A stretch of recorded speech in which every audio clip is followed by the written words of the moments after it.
Hola, Estela. Hola, ¿qué tal, Maxi? Esperá que cambie el nombre, que está el nombre de mi hija. Sí, el...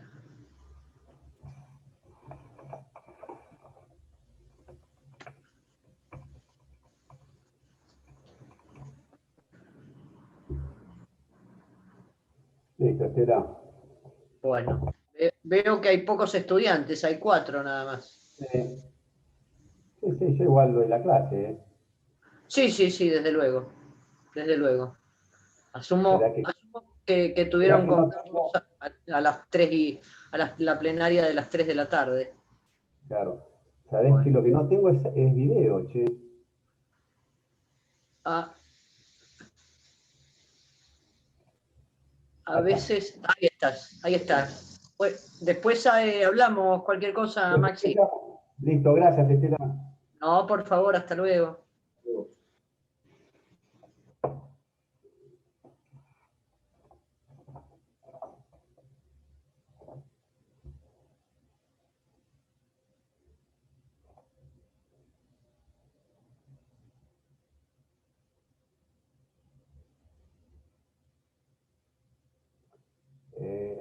Andrea.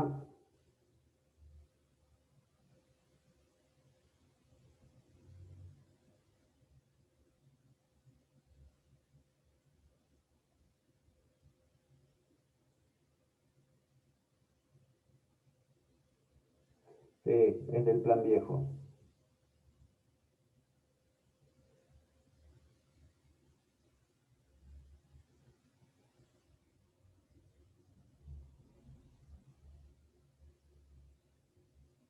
Ah, no, no.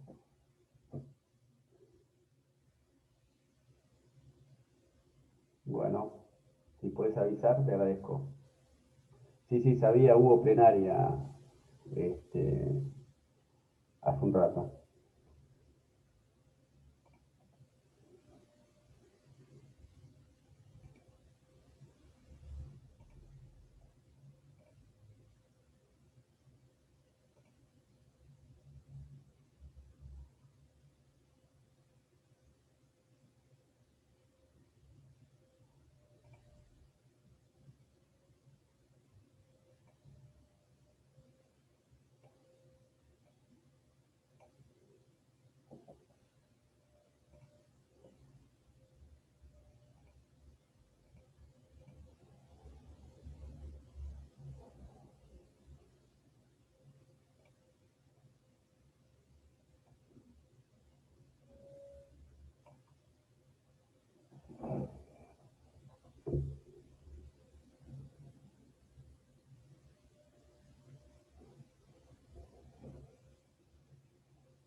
Buenas tardes, profesor. Me conecté ahora con...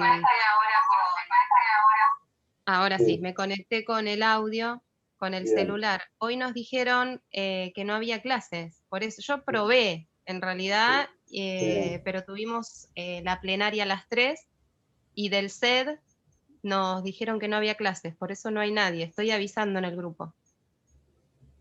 Ah, lo que pasa es que creo que nosotros avisamos por el Zoom que hoy se daba la clase de la plenaria a las 3 y después cada una de las comisiones seguía con la continuación de pago. Ah, perfecto, perfecto. Nosotros preguntamos en el SED si había clase normal y nos dijeron que no, por eso se desconectaron todos. Yo ya avisé, pero por lo visto no han Bueno, visto el mensaje. bueno, que estás vos sola. Estoy sola, sí. Bueno, no sé, si querés espero un rato más, a ver si se suma alguno. Después, no sé, si querés que te explique algo puntual de la clase de hoy, no tengo problema. Ahí se sumó alguien más, ¿puede ser? ¿O sos vos que estás duplicada? No, soy yo, Ah, puse el video. para Está así, bien, aunque sea nos vemos. está bien, sí. Sí, sí, esperemos un rato más, a ver Bueno, si se juntan esperamos para 5 minutos. aprovechar la clase. Dale, dale, dale, esperamos 5 minutos. Perfecto. Ahí hay alguien más.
Bueno,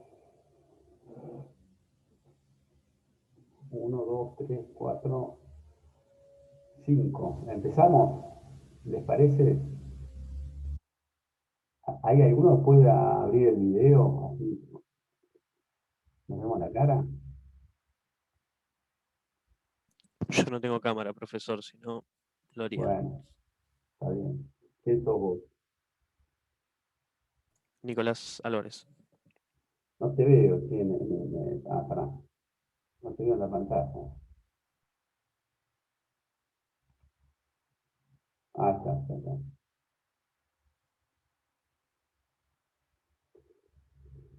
Bien. Entonces, Andrea, Lucía, Tatiana, Anaí. Había un Agustín que se acaba de ir. Y Nicolás.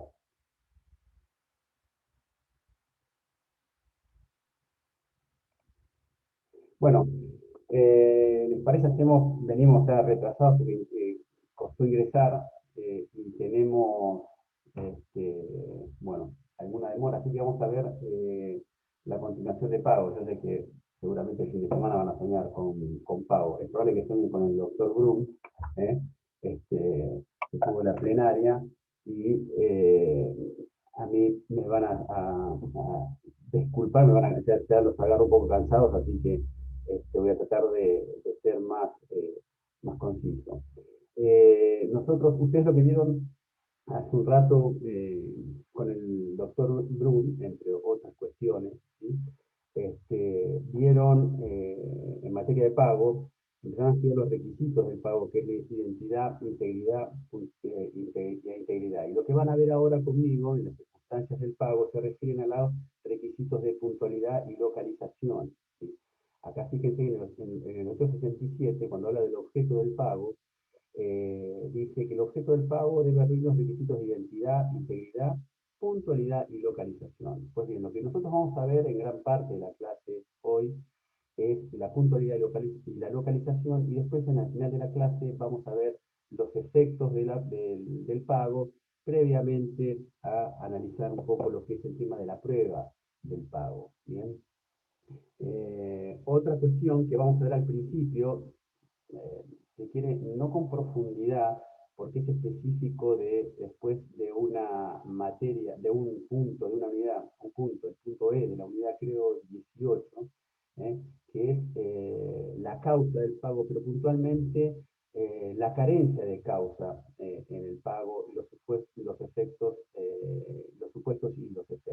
Ahí hay una remisión en el punto del programa. Bien, someramente y brevemente lo que vamos a ver de pago. Bien, ustedes vieron hace un ratito que el Código Civil y Comercial zanja una discusión vieja que había relativa al pago, si es que el pago era un hecho o un acto jurídico. Bien, esa cuestión ya quedó limitada en el Código Civil, cuando en el 876 se establece que las reglas de los actos jurídicos se aplican al pago con sujeción a las disposiciones de este capítulo. Bien, como esto es así, como ya es indiscutible que el pago es un acto jurídico, todo acto jurídico necesita una causa.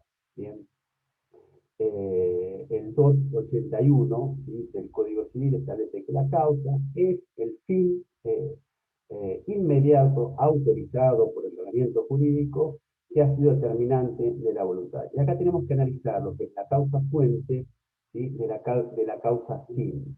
¿Bien? ¿Para qué? Cuando hablamos de la causa fuente, estamos haciendo referencia, estamos hablando del pago, ¿Se acuerdan? Estamos en pago. Cuando hablamos de la causa fuente del pago, hacemos referencia a la obligación preexistente, ¿sí? Es ese antecedente que justifica el desplazamiento de bienes del patrimonio, ¿sí?, del solvens al patrimonio del accipient, ¿sí? Es el antecedente sin el cual no puede haber o no podemos hablar de pago.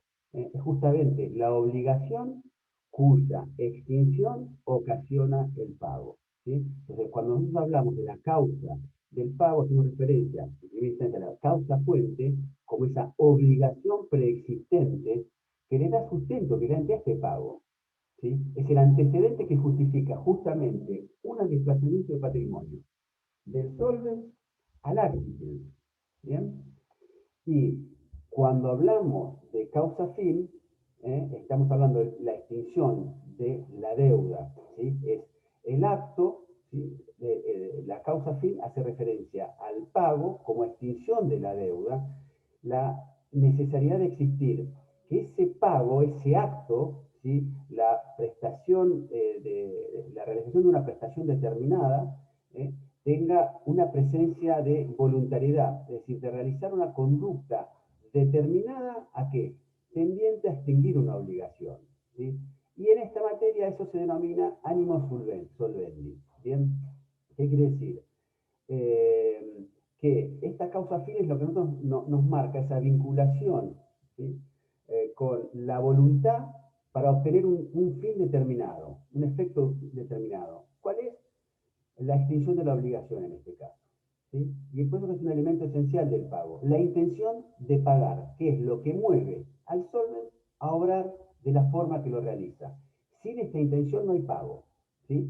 Supongamos que José entiende que entrega 10 bolsas de cemento, ¿sí?, en el domicilio de Pedro, ¿sí?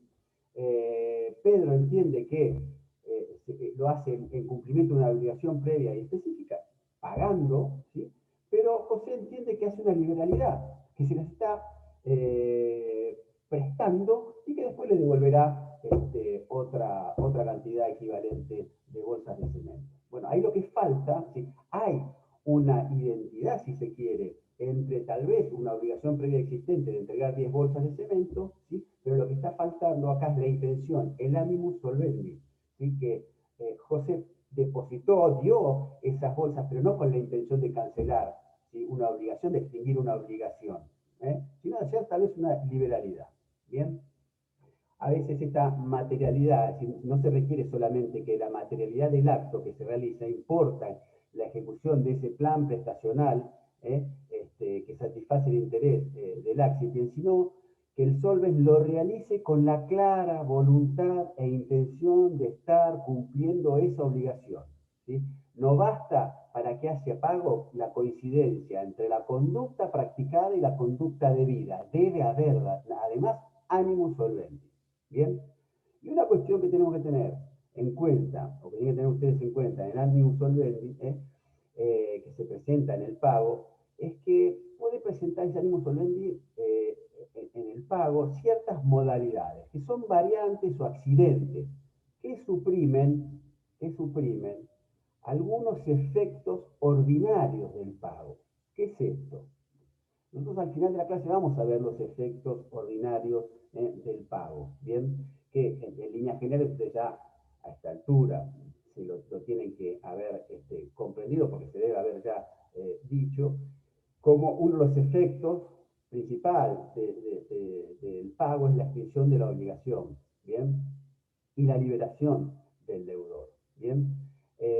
Pero les decía que este animus, a veces, este animus solvendi, a veces se presenta con ciertas variables o accidentes que afectan o suprimen estos efectos del pago. Por ejemplo, el pago hecho bajo protesta o con protesta. ¿Bien? ¿Alguno sabe qué es el pago bajo protesta o con protesta?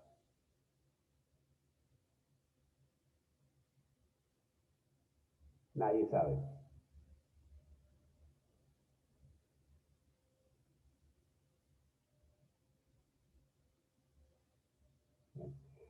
El solvens paga, ¿sí? Paga, cumple esa prestación de vida, cumple la prestación de vida, ¿sí? Pero se reserva la facultad ulterior, ¿sí? De discutir la existencia o la validez de esa obligación. ¿Sí? El solvens, tal vez para evitar mayores inconvenientes que la falta de pago le podría acarrear, ¿qué hace? Hace ese pago en contra de su voluntad, forzado por las circunstancias, pero deja esa salvedad, ¿sí? Deja el pago, deja constancia, podemos saber en el recibo que se puede hacer eso, ¿sí? De hacerlo, ¿sí? Contra su voluntad. Y se reserva la posibilidad después de discutir, ¿sí? Esa obligación. ¿Bien? Lo mismo pasa con el pago, con la salvedad de que no implica reconocimiento o confirmación de la deuda. Si se extiende el recibo y dice yo pago, pero no reconozco nada, no reconozco esta deuda y no confirmo esta deuda. ¿Bien? ¿Qué hace eso? Eso va a tener un efecto después sobre eso va a tener influencia sobre uno de los efectos del pago, que vamos a ver, ¿sí?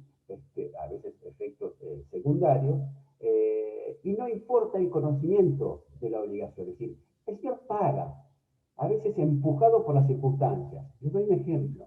En el juicio ejecutivo, ¿sí? Ustedes lo van a ver ya, tal vez ustedes por el tipo de plan ya cursaron procesal. En el juicio ejecutivo, ustedes saben que el deudor, la posibilidad de defenderse es limitadísima, ¿sí? Es limitadísima. No puede entrar a la causa de la obligación, ¿bien? Entonces, tal vez sabe el deudor, ¿sí? O quien se imputa que es un deudor, que esa deuda está cancelada, está paga, vamos a ver las formas, de los medios de prueba, la carga de prueba del pago, pero tal vez no tiene recibo documental. Y sin recibo documental en un juicio ejecutivo no va a poder hacer nada, ¿bien? Pero, ¿sí? Tal vez lo puede llegar a discutir bajo determinadas circunstancias en un juicio ordinario posterior. Entonces, paga frente a la premura de que, y de que continúe el juicio adelante, que genere más gastos, etcétera, se allana, paga, ¿sí? Y luego repite, ¿sí? Ese pago, ¿bien? Como a través de un juicio, una vía procesal específica que puede ser el juicio ordinario posterior, ¿bien? Pero lo importante acá es una cuestión muy técnica, hasta a veces discutida en orden a estas cuestiones de después pagar y discutir, ¿bien? Lo importante, ¿sí? Lo importante acá es que ustedes tengan en cuenta que estos pagos con ciertas salvedades o bajo protesta tienen la virtualidad de abrir una especie de paraguas, paréntesis, sobre los efectos o algunos de los efectos del pago. ¿Bien? Y finalmente, y esto sí tiene una remisión importante, que es lo que les decía al principio, ¿qué es lo que pasa con los pagos carentes de causa? ¿Sí? Es decir, la carencia de causa en el pago se refiere justamente a la ausencia de un hecho antecedente. ¿Se acuerdan cuando hablamos de la causa fuente de ese pago? Que la causa fuente es la obligación, ¿sí? De la cual emana la necesidad de hacer esa conducta determinada. ¿Bien? Que es la que justifica esa obligación previa, que justifica ese desplazamiento patrimonial entre del solvens hacia el accident. ¿Bien? Cuando no hay causa, pero se realiza un pago, no hay obligación, ¿sí? Pero no hay obligación sin causa. Bien, entonces, si no hay obligación, supongamos alguien que le paga a una persona, ¿sí? Que no es el acreedor, no importa el motivo, ¿sí? No hay causa. Bien, entonces, si no hay obligación, no hay causa, todo pago supone siempre la existencia de una obligación que se paga. Esa obligación es la causa del pago. Pero si no hay obligación y alguien recibe ese pago, esa persona no es acreedor y por lo tanto carece de título para recibir ese pago y por eso está obligado a devolverlo.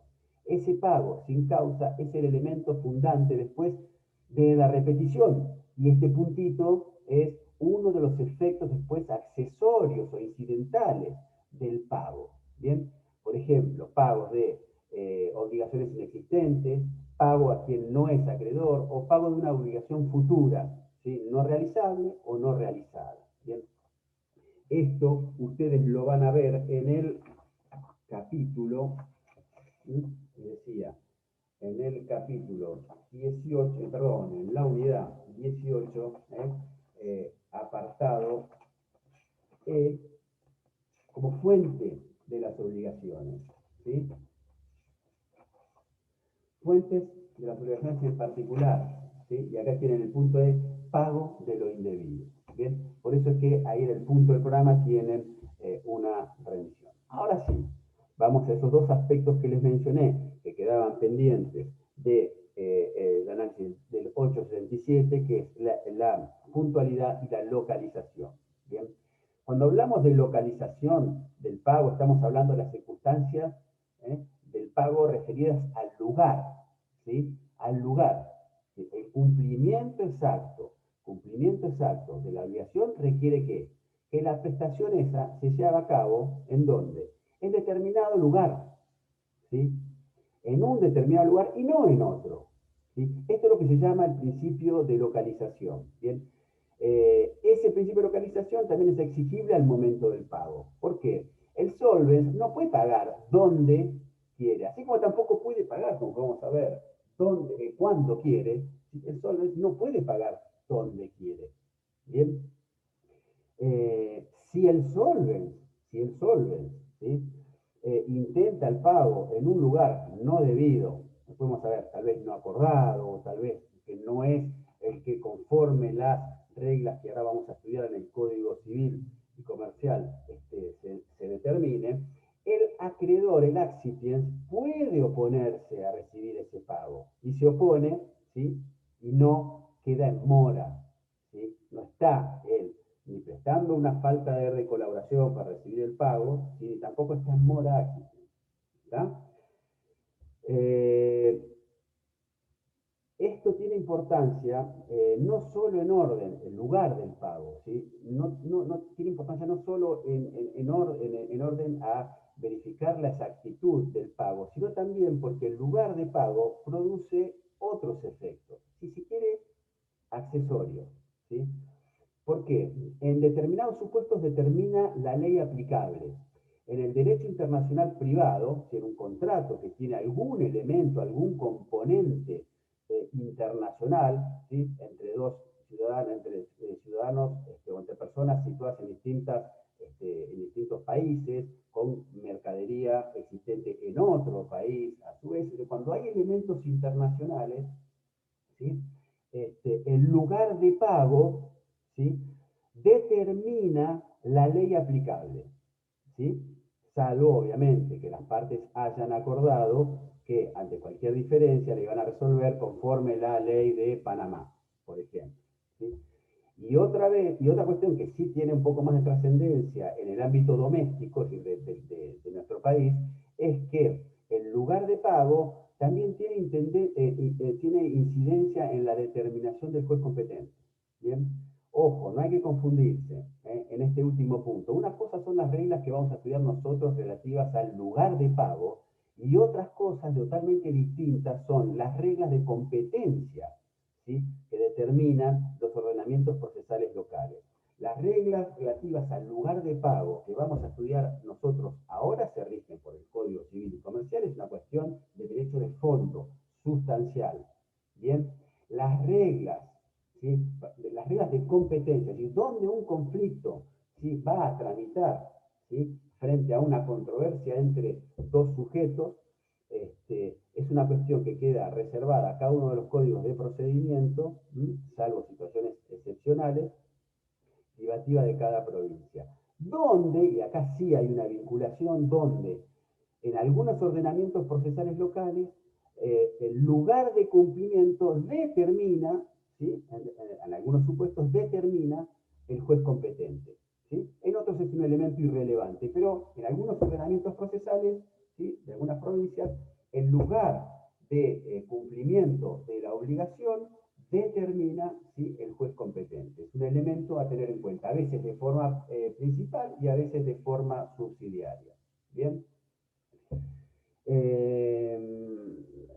Bien, seguimos. Bueno, vamos a ver cuál es el principio, cuál es el principio general en materia de lugar de pago. Cuando estamos hablando, ¿sí?, de lugar de pago, lo que estamos haciendo referencia es al escenario donde debe materializarse el cumplimiento de esa prestación, ¿sí?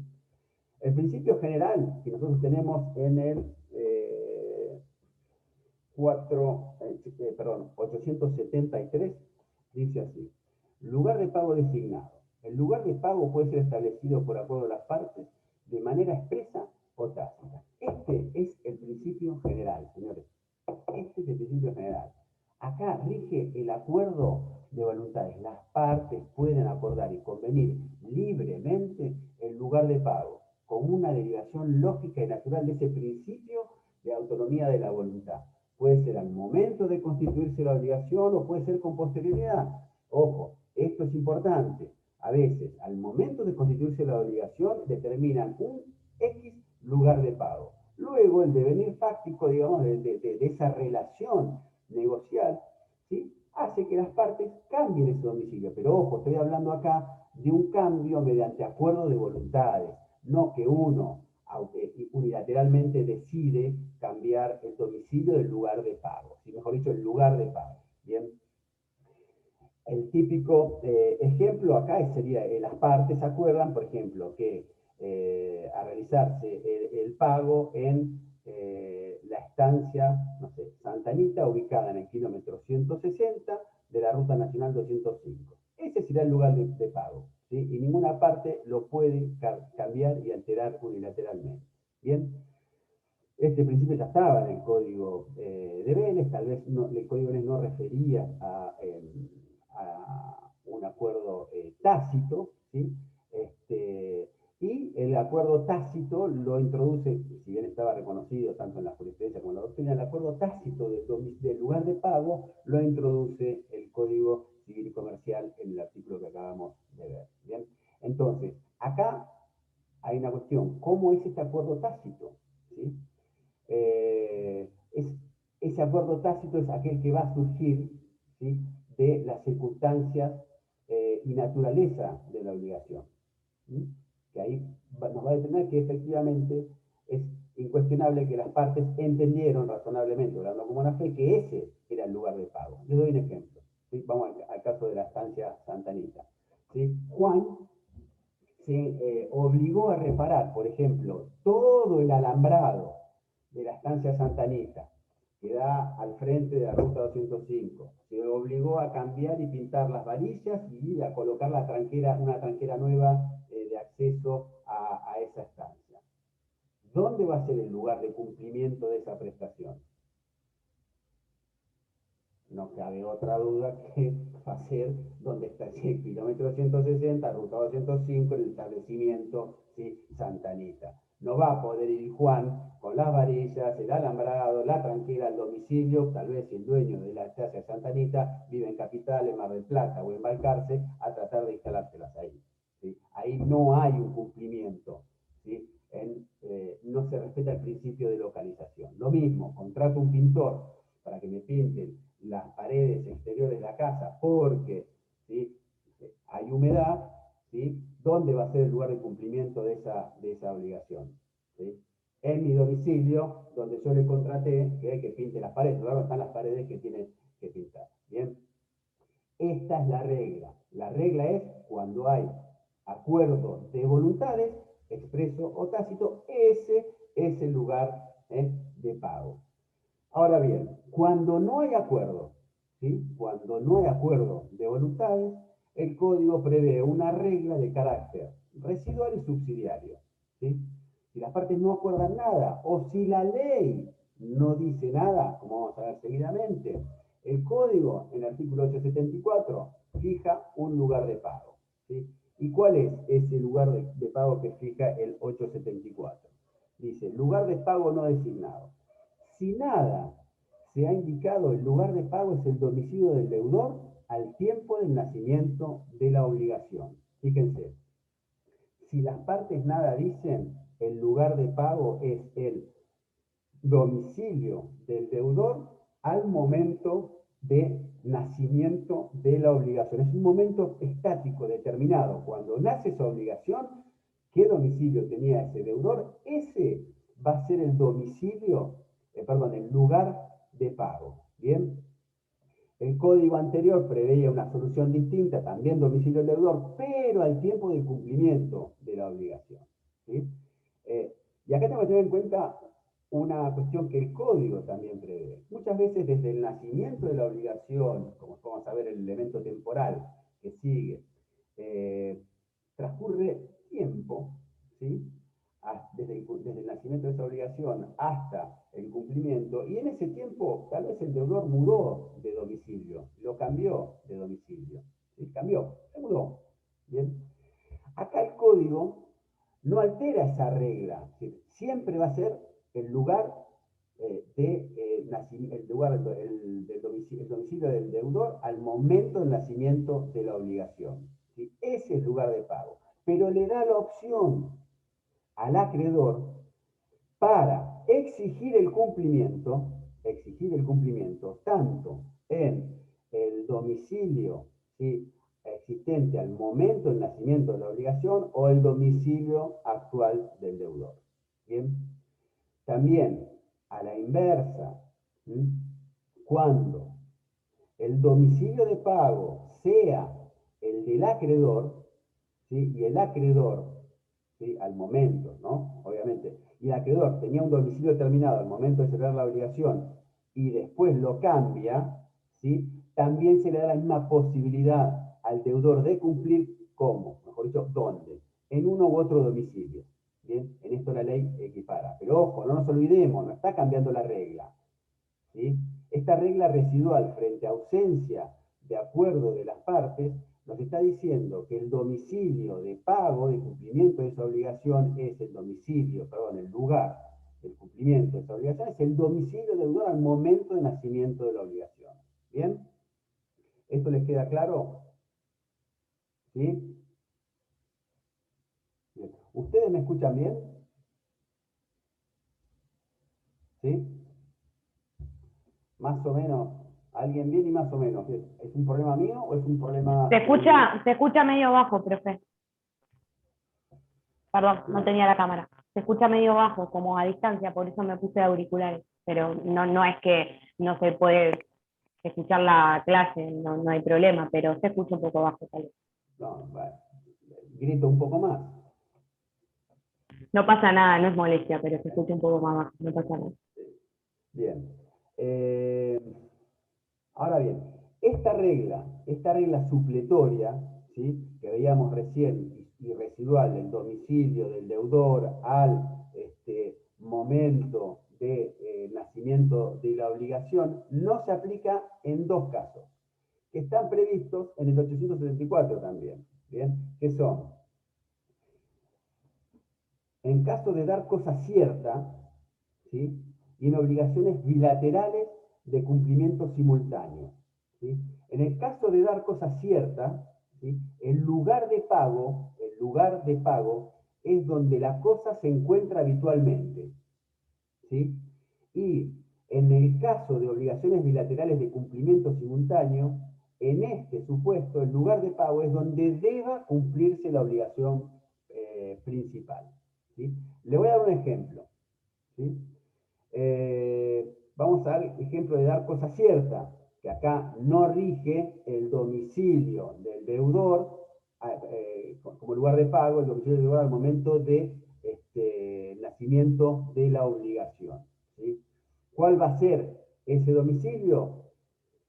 El lugar de pago, perdón, es donde la cosa se encuentre habitualmente. Ejemplo, ¿sí? Martín le vende a César un motor de una pileta, ¿sí?, que tiene en su casa de fin de semana en la ciudad de Miramar. La entrega de ese motor va a ser en ese domicilio, en la ciudad de Miramar. Por supuesto, salvo que hayan acordado, ¿sí?, una entrega en otro lugar, ¿sí? ¿Se entendió este supuesto? ¿Sí? Bien. Y después, en las obligaciones bilaterales de pago simultáneo, ¿sí?, el lugar de pago es donde debe cumplirse la prestación principal. Por ejemplo, Juan compra materiales para la construcción en un corralón determinado, el pago es a contado, ¿sí? La prestación principal es la entrega de materiales que se hace en ese corralón. Y entonces el lugar, ¿sí?, del cumplimiento de esa prestación va a ser en ese corralón de material. Bien, en síntesis, breve, rápido. Primero, lugar de pago, ¿sí? Primero, acuerdo de partes, ¿sí? En las obligaciones de dar cosas ciertas sin acuerdo de partes, el lugar donde se encuentra habitualmente la cosa, ¿sí? Segundo, obligaciones bilaterales de pago simultáneo sin acuerdo de partes, donde deba cumplirse la obligación o prestación principal. Y tercero, si no es uno de estos supuestos y tampoco siempre hay acuerdo, el domicilio del deudor al momento de celebrar la obligación, ¿sí? ¿Está claro? En el medio, entre la falta de acuerdo, mejor dicho, entre el acuerdo y esta norma residual, más allá de esas dos excepciones que tiene el inciso A y B del 874, hay distintos supuestos a lo largo del Código Civil y Comercial que fijan un lugar distinto de pago. Pero eso ustedes lo van a ver en esos microsistemas de compraventa, defensa del consumidor, derecho del consumidor, etc. ¿Sí? Venga, esta es la línea general. Bien, vamos a pasar ahora, ¿sí?, al otro requisito del pago, que es la puntualidad. Bien, la puntualidad tiene algunas cuestiones. ¿Cómo estamos de tiempo? Bien, No, vamos bien. nos queda media hora. Está bien. No, vamos bien.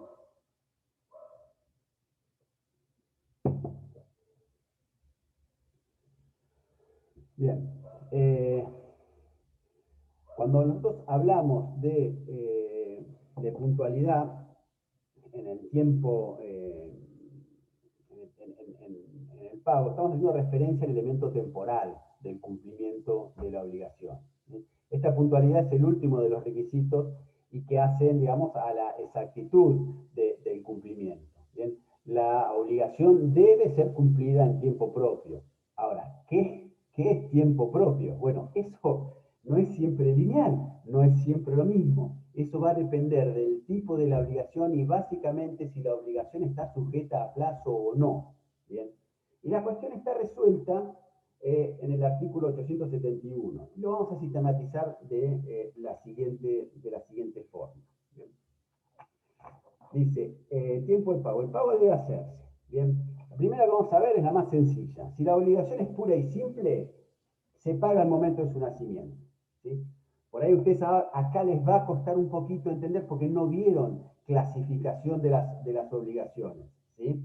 Les va a costar un poquito ver, les va a resultar un poco abstracto, vamos a tratar de bajarlo, ¿sí? Entonces, si las obligaciones son puras y simples, se paga al momento, ¿sí?, de su nacimiento. Bien.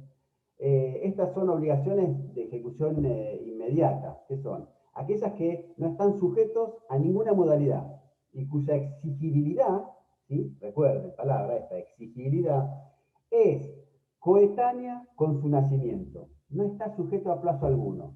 Entre el nacimiento de la obligación y su exigibilidad no hay plazo alguno.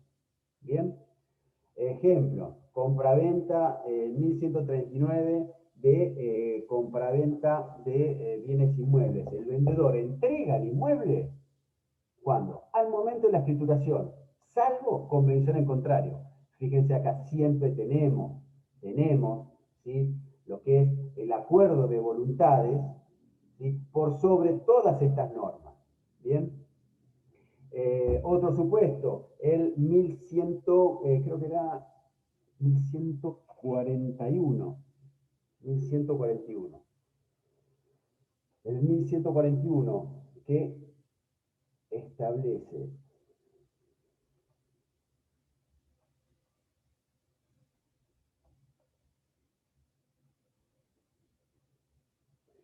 obligaciones del comprador. Pagar el precio en el lugar y tiempo convenidos. Obviamente, si nada se pacta, se entiende que la venta es al contado.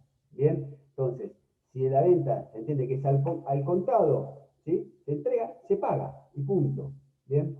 Y la compra-venta de cosas muebles, el pago se hace contra la entrega de la cosa. Eso es lo que diariamente estamos constantemente haciendo compras de pequeñas cosas muebles, a veces no tan pequeñas, ¿sí? Y salvo pacto en contrario, ¿sí?, uno entrega el dinero y nos entregan la cosa. ¿Bien? Entonces el más sencillo es una obligación pura y simple, no sujeta a plazo y se paga al momento de su nacimiento. Es exigible al momento de nacimiento. Entre el nacimiento de la obligación y su exigibilidad no hay tiempo que transcurre, es coetáneo. ¿Bien? El otro supuesto son aquellas obligaciones a plazo determinado. ¿Bien? El plazo determinado puede ser cierto o incierto. ¿Sí? El plazo determinado es aquel, el plazo determinado cierto es aquel que es fijado por las partes de antemano. ¿Sí? El plazo cierto nos indica un momento determinado donde se realiza el acto. ¿Sí? El momento donde debe realizarse el acto se conoce con precisión esa fecha. ¿Sí? Y operará su vencimiento. ¿Sí? Por ejemplo, Pedro pagará a Juan Pablo el día 24 de octubre del 2021 la cantidad de 300 toneladas de trigo. ¿Sí? El plazo está bien determinado, 24 de octubre del 2021. ¿Bien? Ahora dijimos que ese plazo determinado puede ser cierto o incierto. El plazo determinado incierto, ¿sí?, está fijado con relación a un hecho futuro necesario, ¿sí?, cuyo momento de producción se ignora, pero que necesariamente va a ocurrir. ¿Sí? Es decir, el plazo incierto, plazo determinado incierto, está fijado en relación a un hecho futuro necesario. ¿Qué quiere decir futuro necesario? Un hecho que va a ocurrir en el futuro y que necesariamente va a ocurrir en el futuro. Lo que no sé es cuándo va a ocurrir. Por eso, si supiera cuándo va a ocurrir y es exacto, sería un plazo determinado cierto. Bien, como yo supedito el plazo, lo fijo en base a el ocurrimiento de un hecho futuro, ¿sí?, necesario, pero que no conozco cuándo va a ocurrir, ¿sí?, es incierto. Se sabe que el hecho va a ocurrir, pero no se sabe cuándo. Bien. Ese es un plazo incierto, pero determinado. Te pagaré el día que, no sé, Andrés se muera. Te pagaré el día que el Papa Francisco se muera.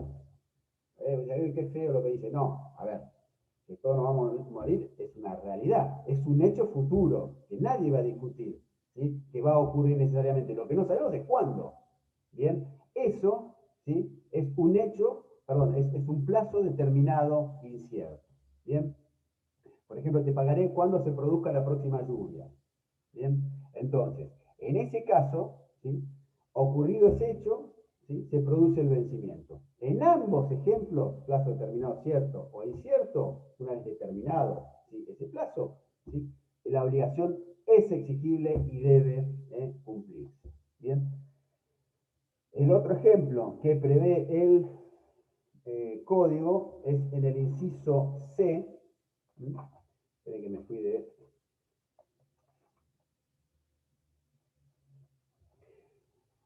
Bien, si el plazo es indeterminado, perdón, en el C, si el plazo es tácito en el tiempo en que, según la naturaleza y circunstancias de la obligación, deba cumplirse. Estamos hablando acá de un plazo indeterminado tácito. ¿Sí? El plazo indeterminado puede ser a su vez indeterminado tácito o indeterminado propiamente dicho. ¿Sí? El plazo indeterminado tácito es aquel plazo que no está fijado, ¿sí? Pero que surge tácitamente de la naturaleza y circunstancias de la obligación. En este caso, el pago debe hacerse en el tiempo en que, según la naturaleza y circunstancias de esa obligación, debe cumplirse. Por ejemplo, Juan vende a Pedro una cosecha de manzanas de su campo de 10 hectáreas en el Valle de Río Negro. Debe entenderse que la fruta será entregada luego de transcurrido el plazo adecuado y necesario para realizar la cosecha, para realizar el empaquetado, etc. Cosas que no se pueden hacer en un solo día. ¿Sí? Por ejemplo, una empresa X pesquera vende a un importador toda la producción de calamar que tenga en el barco, no sé, Siempre Filomena, el nombre que le ponen, ¿bien? Que está navegando en este momento. No ponen plazo, ¿sí? Es un plazo indeterminado, tácito. ¿Por qué? El plazo no está fijado, pero de acuerdo a las circunstancias y naturaleza de esa obligación, se entiende que cuando el buque llegue, ¿sí?, a puerto, descarguen los cajones, depende cómo hayan acordado la estiba y el empaquetamiento de esos calamares. Una vez que terminen ese proceso de descarga, se va a proceder a la entrega. Obviamente, siempre esto en defecto de acuerdo de voluntades. ¿Bien? Y finalmente estamos en el caso, ¿sí?, en el último, que es el plazo es indeterminado. Estamos hablando acá del indeterminado, en el plazo indeterminado propiamente dicho. Es el plazo que no tengo ninguna circunstancia y naturaleza que pueda yo esperar de esa obligación, de manera de poder establecer un plazo tácito, ¿sí? No tengo absolutamente ningún dato, ¿sí? En esos casos, ¿sí?, el código impone que sea el juez el que va a fijar esa determinación. Ojo, una cuestión que tienen que tener en cuenta, esto no es automático, ¿sí? Esto no es automático. Si la parte interesada dice, bueno, no, se tiene que presentar al juez. El juez no actúa de oficio. Ustedes saben, acá no estamos en materia penal. El juez, una de las partes se presenta ante el juez, le requiere la fijación del plazo, ¿sí? Obviamente ilustra al juez y documenta sobre la base de qué es lo que está pidiendo una fijación de plazo, y el juez tramita esa petición por el trámite del local más breve que determine la ley procesal local. ¿Sí? En el caso de la provincia de Buenos Aires será el sumarísimo. ¿Bien? Y una vez que el juez, una vez tramitado ese proceso sumarísimo, el juez fija el plazo y la obligación debe cumplirse en ese plazo. ¿Bien? Otra de las cuestiones que me estaba olvidando que tiene el programa es los casos de pago a mejor fortuna, concepto de régimen legal. Bien.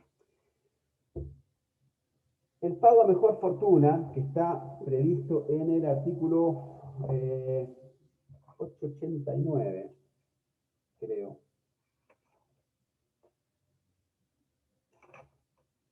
Pago mejor fortuna. ¿Sí? Las partes pueden acordar que el deudor pague cuando pueda o mejore de fortuna.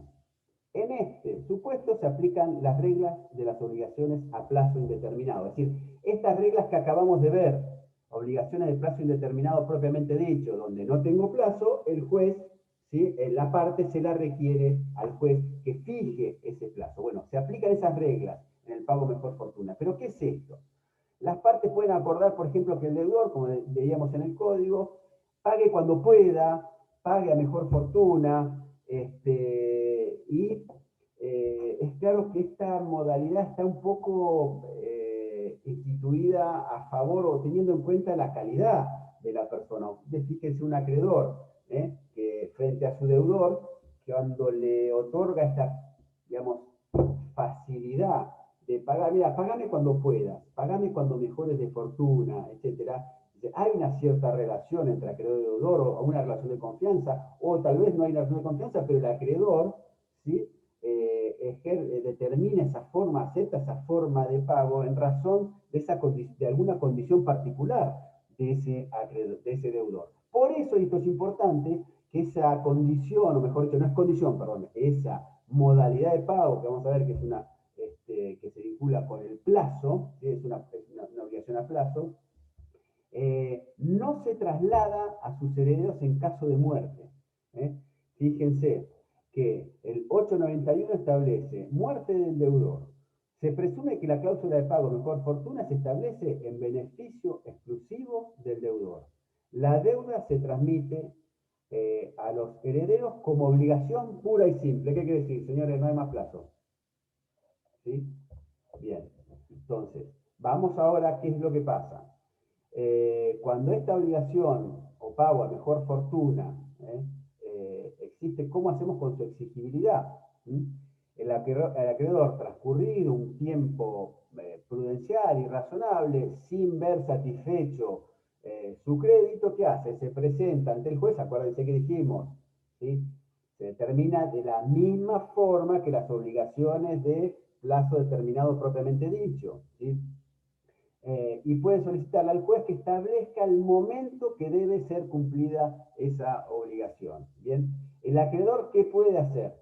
El acreedor puede reclamar el cumplimiento de la prestación y corresponde al deudor demostrar que su estado patrimonial le impide pagar, es decir, que continúa en ese estado de cosas que tuvo en cuenta. El acreedor, para darle este plazo determinado, ¿sí? Que es a mejor fortuna, ¿sí? Entonces, acá se invierte la carga de la prueba. ¿Bien? ¿Qué tiene que probar el acreedor que pide la fijación, ¿sí? Del momento de pago para tener una obligación exigible? ¿Sí? El acreedor lo que tiene que probar la existencia de la obligación, ¿sí? Cuantitativa y cualitativa, y también va a tener que demostrar que, por eso que se lo pide al juez, que es una obligación con pago a mejor fortuna. Bien, y el deudor va a ser el que va a tener la carga de demostrar que no puede hacer frente a esa situación patrimonial, le impide pagar esa deuda. Bien, en caso de condena, el juez lo que va a fijar es un plazo, o bien también lo que puede hacer el juez es fijar el pago en cuotas. Bien, y un articulito que tiene por ahí, perdido en el programa, que es el 84 del Código Procesal Civil y Comercial. Y ustedes dirán, ¿qué hace el artículo 84 del Código Procesal Civil y Comercial acá? ¿Saben a qué se refiere el artículo 84 del Código Procesal Civil y Comercial? Al beneficio de utilidad sin gasto.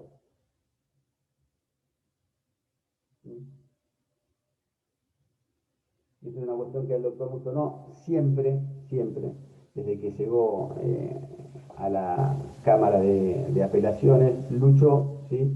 Por que se comprenda. Hay una fuerte corriente doctrinal de procesalistas que hablan el beneficio de gasto, lo que hace es un pago sujeto a la condición de que es mejore de fortuna. No, el doctor Mutonó decía, no, señores, esto es un plazo, ¿sí?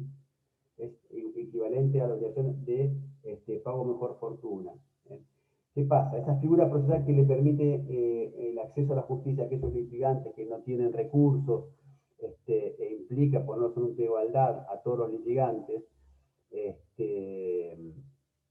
tiene un cambio inverso. Es decir, acá no salimos de un acuerdo de voluntades donde dice, bueno, pagame a mejor fortuna. Acá es un instituto procesal de raigambre constitucional, porque hace el debido proceso, que es el acceso a la justicia y la igualdad de las partes en el proceso, para aquellos que no tienen recursos. Pero ¿qué tienen que hacer? Tienen que demostrarlo. O sea, acá se parte de la demostración, ¿sí? De un estado de falta de recursos. ¿Para qué? Para afrontar los gastos de ese proceso.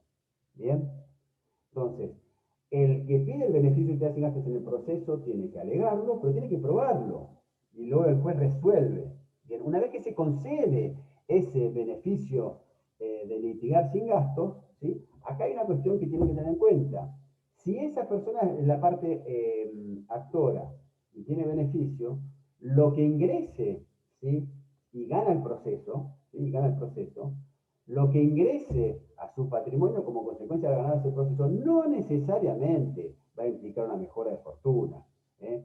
Hay que ver caso por caso. Yo siempre doy el mismo ejemplo. No es lo mismo aquel que fue a litigar contra la Lotería de la Provincia de Buenos Aires porque se ganó el gordo de Navidad o el telequino o lo que sea, y son 110 millones de pesos, ¿sí? Y viene a cobrar acá, ¿sí? Es verdad, no tiene plata. Bueno, la persona desocupada, tenía 5 hijos, no podía mantenerlo, etc.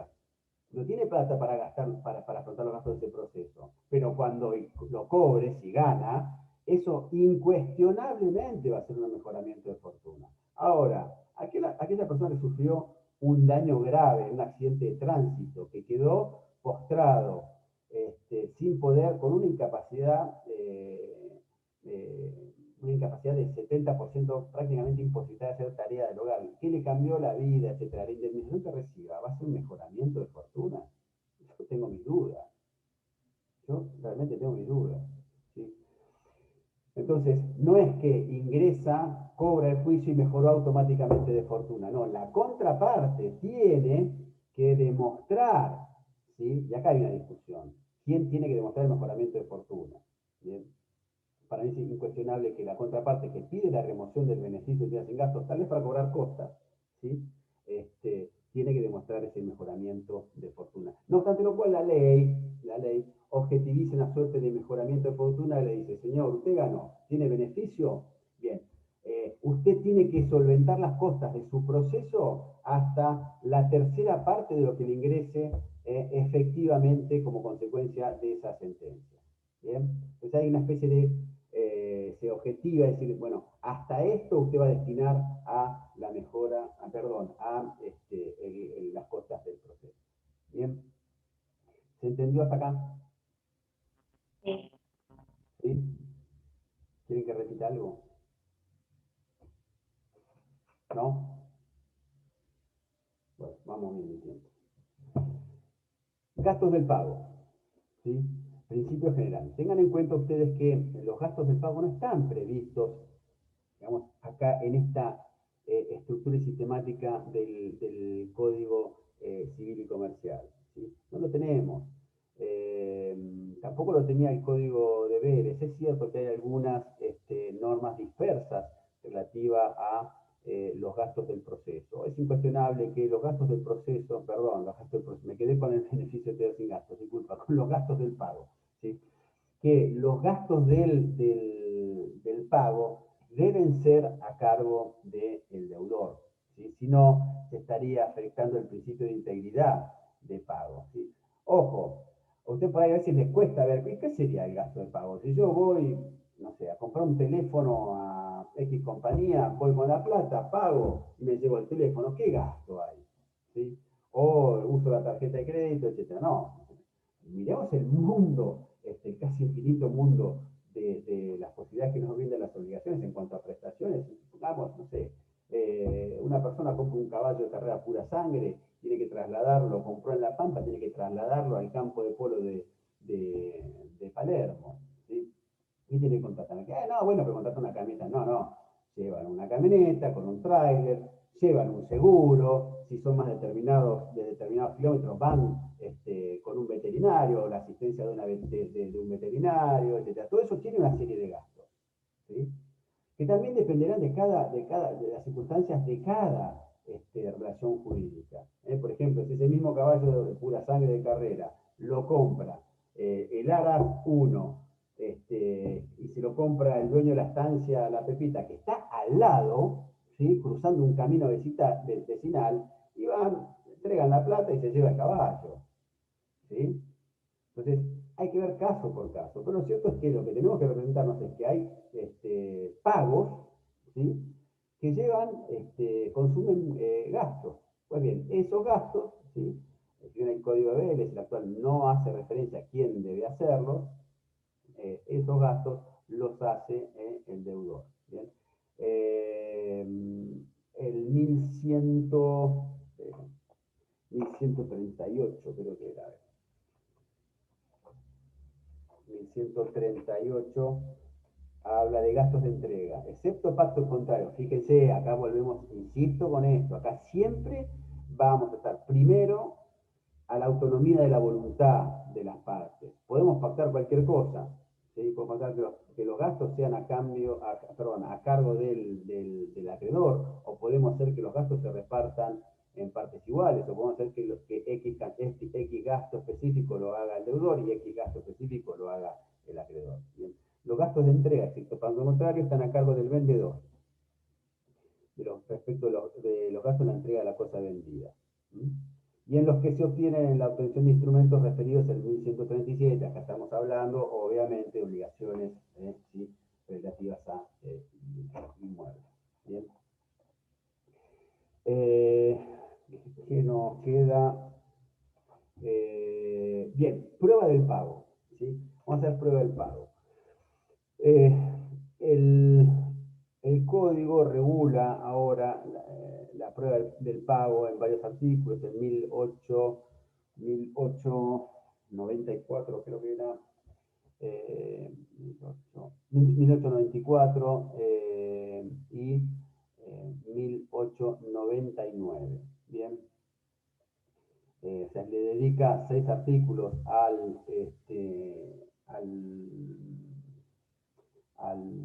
la prueba del pago y establece cargas, ¿sí? Y principios. Acá tenemos que tener en cuenta una cuestión. Cuando estamos hablando de prueba del pago, ya nos estamos representando el día de mañana de cara a estar frente a un juez, ¿sí? Con lo cual vamos a vincular acá con ciertas reglas procesales relativas a la carga de la prueba. Bien. En principio, como toda norma relativa o propia de las cargas probatorias, el acreedor debe probar la existencia del vínculo, su entidad y su entidad cualitativa, perdón, y su entidad cuantitativa, ¿sí? Una vez probado ese extremo, le incumbe al deudor, ¿sí? Le incumbe al deudor probar que los hechos que extinguen o impiden la obligación. La prueba del pago corresponde por regla al deudor, ¿sí? El deudor que alega haber pagado tiene que acreditar ese pago. El pago no se presume, ¿sí? Esta es la regla de aplicación estricta en las obligaciones de dar y de hacer. Cuidado con esto. La carga de la prueba en las obligaciones de dar y de hacer la tiene el deudor que alega el pago. ¿Bien? ¿Se entiende esto? En cambio, en las obligaciones de no hacer, la carga de la prueba recae sobre el acreedor que alega el incumplimiento. ¿Sí? Por esto, pues, vamos a volver.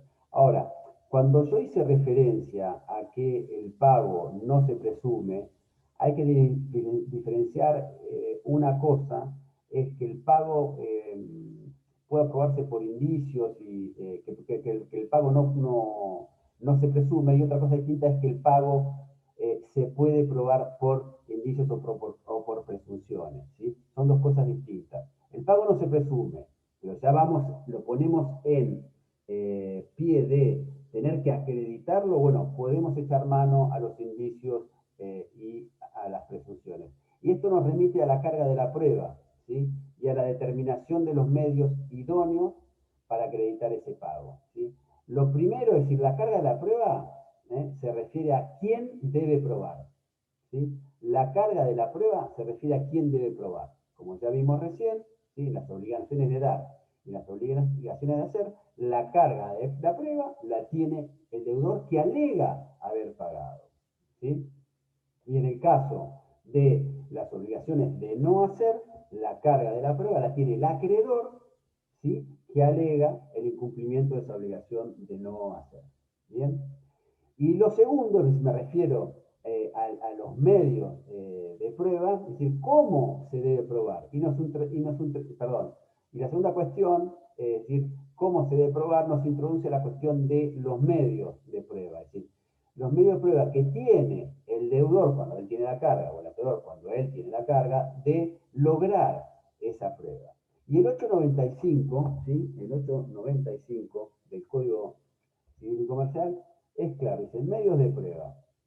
El pago puede ser probado por cualquier medio, excepto que la estipulación o la ley resulte previsto el empleo de un determinado medio o sea revestido de ciertas formalidades.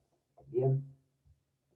¿Qué quiere decir esto? Que tanto acreedor como deudor, ¿sí? Cuando les corresponde la carga de la prueba, ¿sí? Vimos recién obligaciones de dar y de hacer, el pago lo tiene que demostrar el deudor que alega haber hecho el pago, y en las obligaciones de no hacer, el incumplimiento, es decir, si el incumplimiento de esa obligación la tiene que demostrar el acreedor que alega ese incumplimiento, ¿sí? Pueden echar mano a cualquier medio de prueba. Hay una amplitud de medios probatorios, ¿sí? Los medios probatorios, yo asumo que ustedes ya los conocen, algunos, todos han transitado derecho procesal, ¿no? ¿No? Los medios probatorios es una cuestión regulada en los códigos procesales, ¿sí? Y son aquellas operaciones de carácter técnico que permiten la incorporación de datos, ¿sí? O elementos al proceso, ¿sí? ¿Para qué? Para corroborar o verificar, ¿sí? El acierto, mejor la verdad, de los hechos narrados en la demanda, ¿sí? Ustedes saben que en línea general el proceso es un método de debate, hay narrativas, hay una narrativa del actor, una narrativa del demandado, cuentan algo que luego tiene que ser comprobado y luego tiene que el juez verificar si eso ha sido comprobado. Después vemos qué consecuencias jurídicas le asigna si comprobó o no el relato de uno o del otro. Bien, en líneas generales, esto muy por arriba. En el medio, es decir, luego de las postulaciones procesales, de lo que alega una parte, de lo que alega la otra parte, que son hechos, eso van a ser el objeto de prueba. Ese objeto de prueba se satisface a través de los medios probatorios, ¿sí? Que son esas operaciones de carácter técnico que establece el código para que los litigantes puedan cumplir con su actividad probatoria. ¿Cuáles son? Testigos, prueba confesional, prueba de informe, prueba pericial, prueba documental, etc. Bien. Y dentro de lo cual están los indicios y presunciones, que algunos discuten que técnicamente no es un medio de prueba, sino que es un método, una forma de razonar sobre prueba incorporada al proceso que no es prueba directa del hecho que yo intento acreditar, como sería, por ejemplo, el tema del pago. Bien, entonces, pueden echar mano a cualquier medio de prueba, ¿sí? Pero acá hay una cuestión, ¿sí? ¿Qué es lo que tiene que probar el deudor que alega el pago?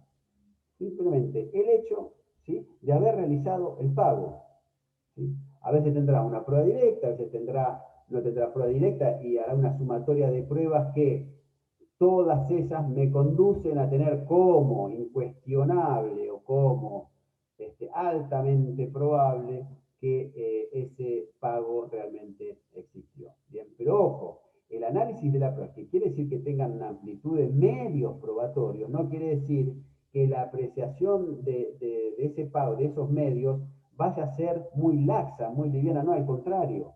La apreciación en orden a los medios de prueba para poder acreditar el pago se hace con un tinte riguroso. ¿Por qué? Porque quien obra diligentemente debe munirse de los elementos de prueba esencialmente escritas que acrediten el pago realizado, ¿sí? Y en este contexto no tenemos que olvidar, que ahora lo vamos a ver al final de la clase, que todo deudor que quiere pagar y liberarse de la obligación tiene el derecho de exigir el recibo, es decir, la constancia documentada de la recepción del pago por parte de la contraria, ¿sí? Del acreedor, ¿sí? Y este tiene el deber de extenderlo.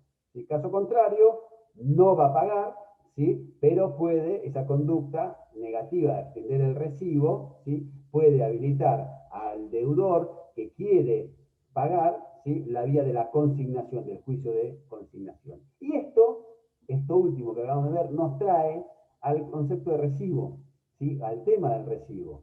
El recibo es la prueba por excelencia del cumplimiento de esa obligación.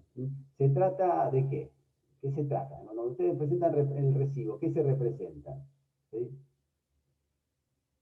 El recibo es una constancia escrita De que el pago se hizo. de que el pago se hizo. ¿Y quién hace esa constancia escrita? Utilicen la terminología que vino con el doctor Brum. ¿Quién la firma?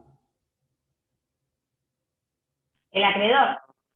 El accipient, ¿sí? Ay, perdón, lo dijo, sí. Lo dijo. Sí, dijo que lo digamos así, perdón, es verdad. El accipient, exactamente, ¿sí? Destinada a documentar ese pago, ¿sí? El 896, y seguimos con prueba, dice, derecho a exigir el recibo. El recibo es un instrumento público o privado, en el que el acreedor reconoce haber recibido la prestación debida. ¿Sí? El recibo es un instrumento público o privado en que el acreedor reconoce haber recibido la prestación debida. ¿Sí? El derecho de exigir el recibo, el cumplimiento de la obligación, confiere al deudor el derecho a obtener la constancia de la obligación correspondiente. El acreedor también puede exigir un recibo que pruebe la percepción. ¿Qué quiere decir? Señor, yo quiero pagar y yo tengo el derecho a exigirle a usted que me dé un recibo. ¿Sí? Y el acreedor no se puede negar. ¿Sí? Entonces, el solvent que ejecuta la prestación tiene derecho a exigir ese recibo. ¿Sí?